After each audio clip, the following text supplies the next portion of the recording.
Hello, my name is Nina Q. Ellen. I'm from PG County, Maryland, and currently Maryland based. Born in 1992, I think that's a really important pivotal year for me and just through history and culturally what that represents. I go by she, her pronouns. I'm identify as a Black, African American, Afro Indigenous woman of color. And I recently graduated from the Maryland Institute College of Art, MICA's Mount Royal Multidisciplinary MFA this past spring, 2020, as well as having an undergraduate degree in graphic design with my BFA. And that with my recent graduate MFA that I received a teaching certificate. I see my work and identify with my work as really channeling the language of the ocean through matrilineal ancestry. Throughout that, it dives and taps into marine biology, Afrofuturism, ancestral healing, divination, where I am really experimenting and with a range of mediums from photography, poetry, painting, sound, sculpture. Most at peace I've been, the whole journey to me felt like a self retreat of higher purpose. I'm forever grateful for that because I was in a very dark, unknown place with myself art wise in my practice. And Micah has always resurfaced that conscious level of awakening that third eye chakra that I talk a lot about in my work. And it's become very magical where I feel like I'm leaving a legacy through the medium of art, but also through environmental justice, how I can really create bodies of work and use my voice to really change and impact, find ways to do that. But it starts with self care. So that's what I have been really championing myself with and applauding myself on top of rest being a luxury for the Black and African American community. In that same respect, gifting myself with cleansers, whether that's crystals, candles. I have a candle burning now. I've been really happy and peaceful with that.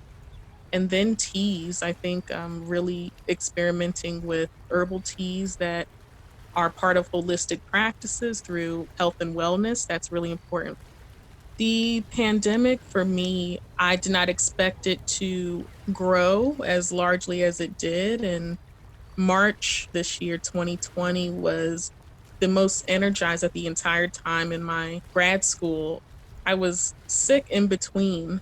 I felt like my body was telling me to overproduce. I have two parts of my thesis. So, pre pandemic was a large body of sculptural and audio work that was titled Nesting Nicolo, which Nicolo backwards is the Yoruba goddess that rules the bottoms of the oceans, Olokun. I worked really hard on for my entire 2 years.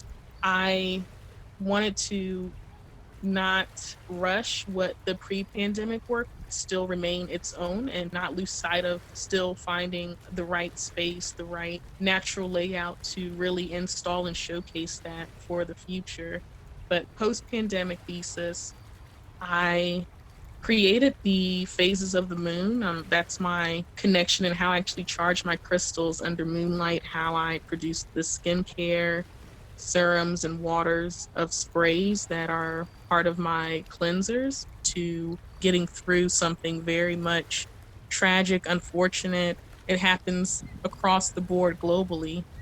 Seeing my work as a way of channeling and reflecting dysfunctions that I saw or errors in history. I wanted to break that and heal, but then also move it into something more philanthropic.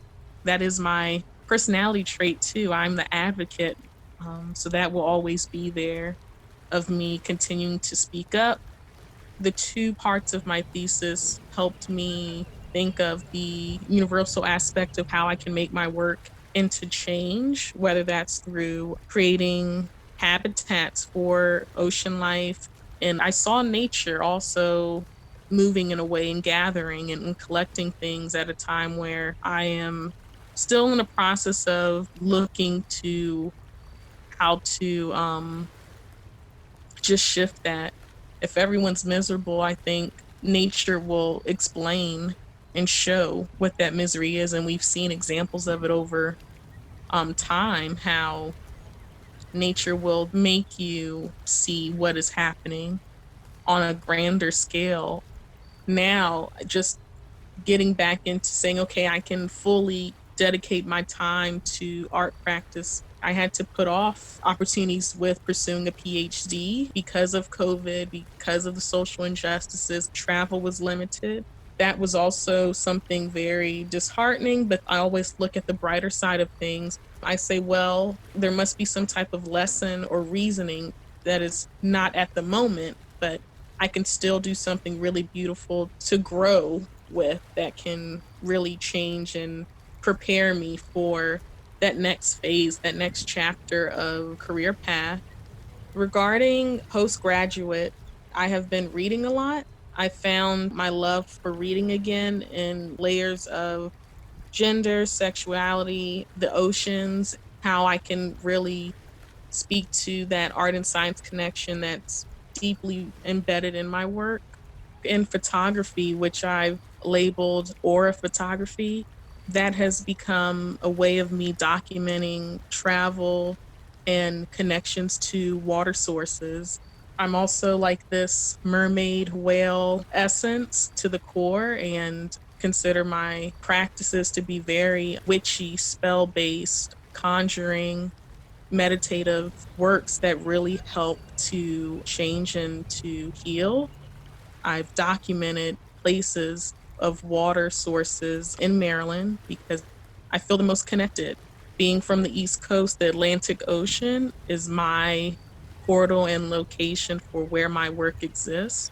The photographs that I have been working on using in my sea cave, I call that my art studios, my sea cave. They're shot near the Chesapeake Bay and Patuxent River.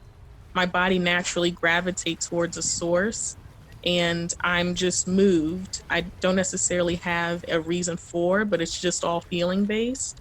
And I also use color is really important in my work, gravitated and committed to the colors of pinks, purples, and blues with outer layers of blacks and whites to symbolize and to reclaim the Afro-Indigenous spirit for women and my way of thinking of the abyssal plane of those colors and water sources, our largest organ, our biggest wound that carries us all, and it's yet to be fully discovered. So that's what those photos are, and they're very fresh and part of my archive works that I kept for myself as a reminder for blossoming into the future.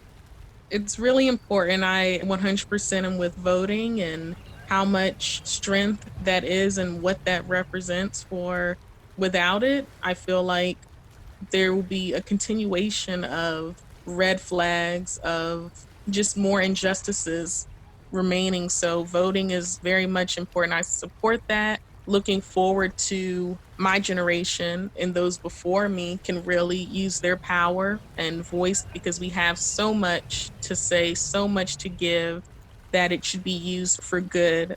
I would hope that everyone to study, to communicate with actions and initiatives, movements that speak the most to you, and find ways to get involved and educate yourself, connecting with others who might have those differences. But I think there's beauty, creating a bond and not dividing oneself. In terms of last thoughts, I want everyone to really give intuition hierarchy in your life's journey in this time, to feel, to have emotions, to be okay with those emotions.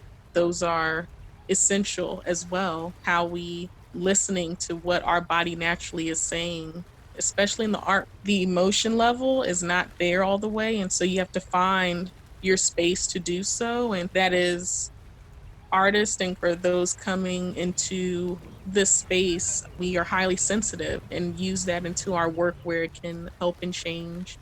And blessings and magic. Thank you so much for this opportunity.